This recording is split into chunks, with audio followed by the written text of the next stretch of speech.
Hello everyone, my name is Ngan and I'm in group 6. So our topic is Facebook and we have 4 members, Thu Trang and Thu Ngan. So let's take a look at the agenda.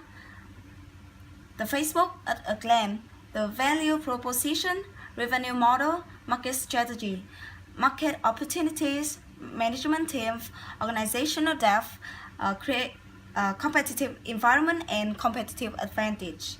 So at first, let me introduce something about Facebook. Facebook is the world's most popular social network site for both business and individual.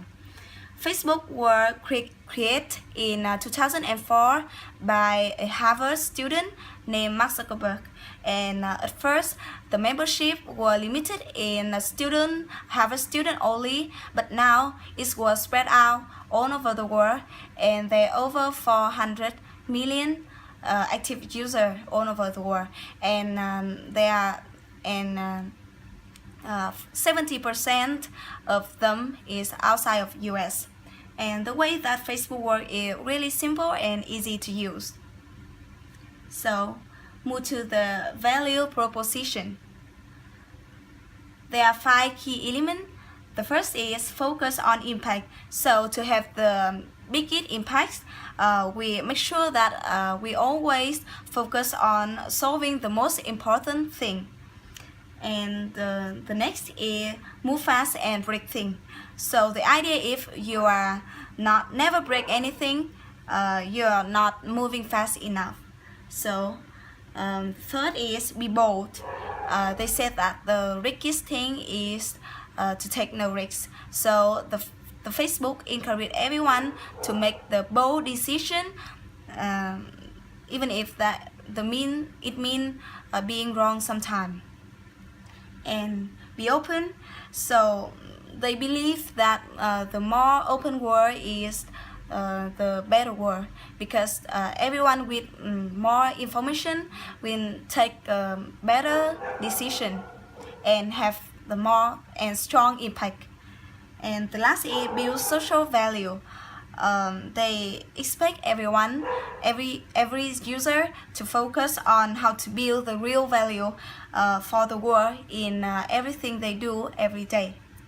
So move to the next point. It is a revenue model. So there are 4 key elements. The first is Facebook ads are the most important revenue channel of them. And the second is Microsoft banner, advertising agreement and search. They also gain a lot of revenue from the vital good and gift shop. And the last one is Facebook credit. They also gain a lot of revenue from them.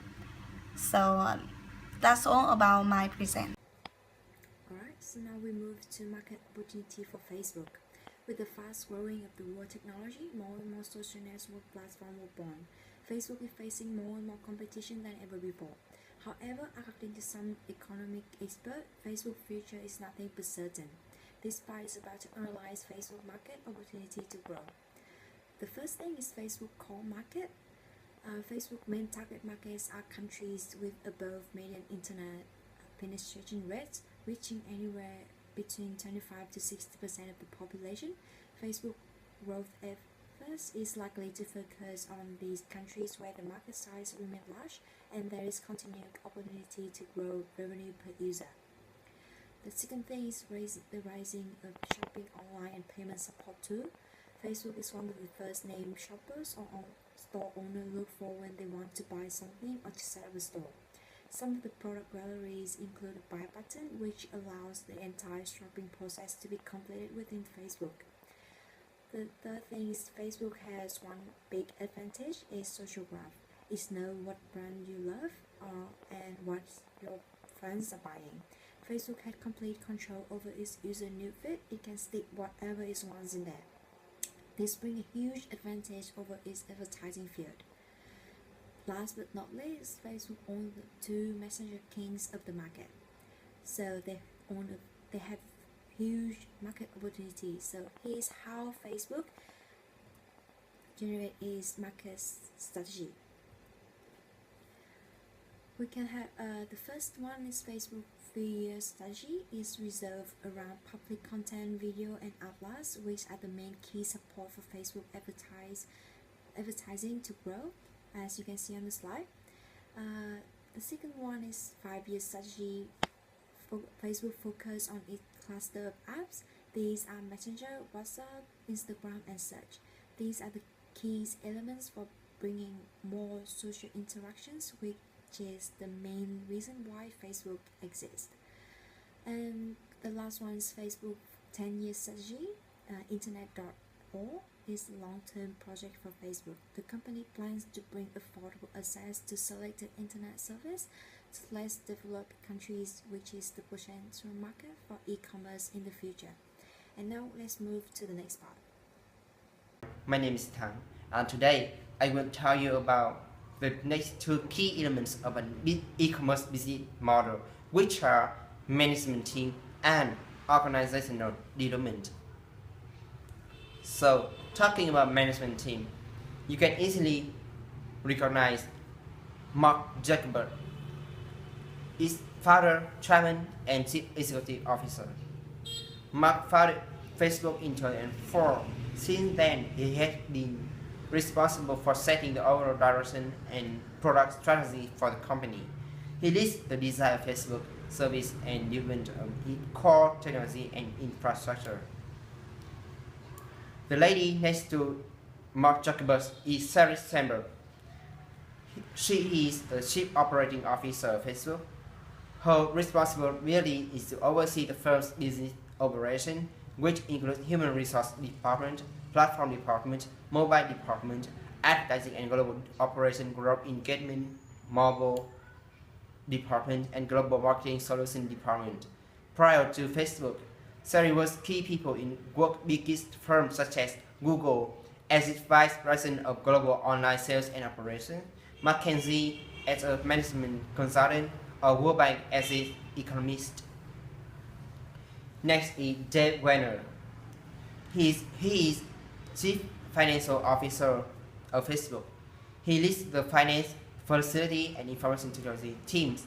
Prior to becoming CFO of Facebook, Dave served as Facebook Vice President Corporate Finance and Business Planning since he joined Facebook in 2012. Before then, he was CFO of Zynga Company. Next is Mike Schaefer. He is the Chief Technology Officer and Vice President of Engineering of Facebook.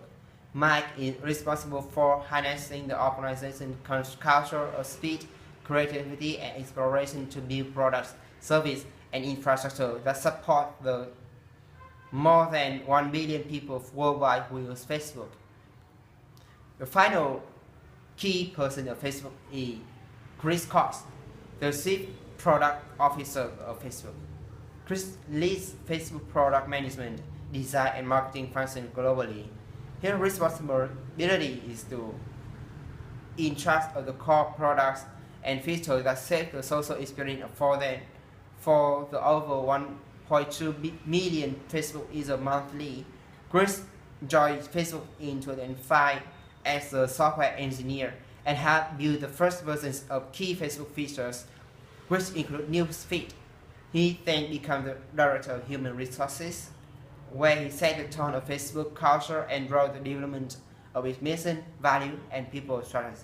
Next, go to organizational development.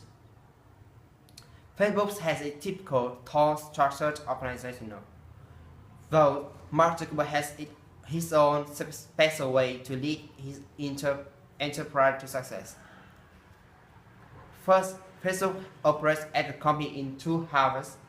Facebook is divided in two parts, in which Mark Zuckerberg is in charge of product-related issues. Meanwhile, his co-worker CEO Sheryl Sandberg takes care of the company's revenue-making operation.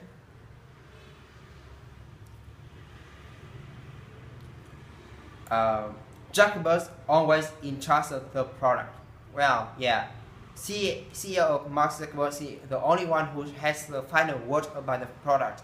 The first reason for his superiority is that Mark receives respect and followed from all the engineering team in Facebook. There are such as code wins arguments. Done is better than perfect. Move fast, break things. Engineer can only realize one application on Facebook if he can build the actual applications and show Mark that is worth building. Facebook relies on small team operation. Facebook only hires smart people, most young and creative people who are independent of available job openings. Therefore, the company chooses only the one that they found promising and creates job description for that person. As a first mover, Facebook needs to always stay ahead in the market, leading to its high demand of highly capable people who can create the differences. Not to mention, the company focuses less on hiring but more on maximizing the potential of the existing team. For instance, the popular like button on Facebook was developed by just one 3-person team, which considered a product manager, a designer, and a part-time engineer. Mark emphasized on personal, intimate, and one-on-one interaction. The Facebook founder relies on enhancing workers' productivity by encouraging them to do the job rotation every 1 or 2 years. Mark is not a person of meeting. Instead, he prefers one-on-one interaction with each of his product building team, where he can walk around the office, observe, and communicate with his engineer. Hello everyone, my name is Chang, and today I will present you the two last key elements of our representations. The first one would be comparative environment, and you can see here from the chart is the social login preference for the first quarter of 2015. You can see here Facebook and Google relatively account for 45% and 37% of the market, which means Facebook and Google are the two main competitors in the social networking market. However, Google is not the direct competitor of Facebook, but its own product, the Google Plus, is actually the direct competitors. However, Google Plus failed to attract the user attractiveness, as Facebook is still remain the most popular social network so far. And you can see here is like other social network applications such as Twitter, Instagram, Pinterest, and Tumblr. And you can see here is like LinkedIn and Twitter are the most popular amongst more. And then Twitter is like of convenience, still not as popular as Facebook. However, LinkedIn, they are the professional sites for people who are looking for jobs and for companies who are looking for talented people.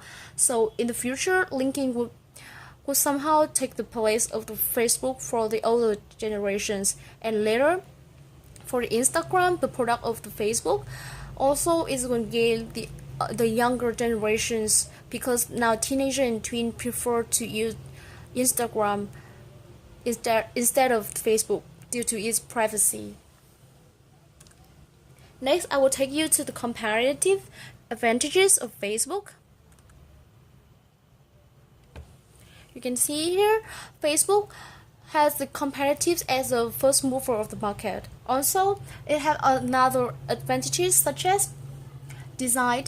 The design is really easy to use for everyone, because the broad market, which means the target customer of Facebook, are people from all ages, religions, and regions. That is why the broad market requires a simple design for Facebook.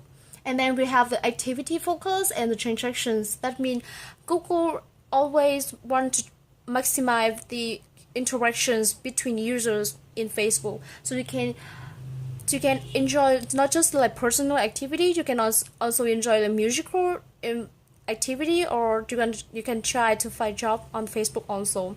And then for transactions, you can like, comment, share, and interact with the other Facebook user. And then we can see is here is like the privacy and then entry barrier. The privacy, you can set your status on for free for private if you don't want other people to see it, and you can set your secret group also, and then you can really easy to create new account on Facebook. And trust, whenever a stranger send you a friend invitations, you can always find the information that Facebook in addition will give for you, such as like your mutual friend, your same group activities or other activity that you went together, or like the place where actually you went together, or like how can I say, it's like other activity you share if you have it, so you can actually make sure who's to send you the invitations and you can gain trust from them. And then the last one is localizations. Facebook had over 40 languages for users all over the world. And this one has bring us to the end of our presentations. Thank you for listening.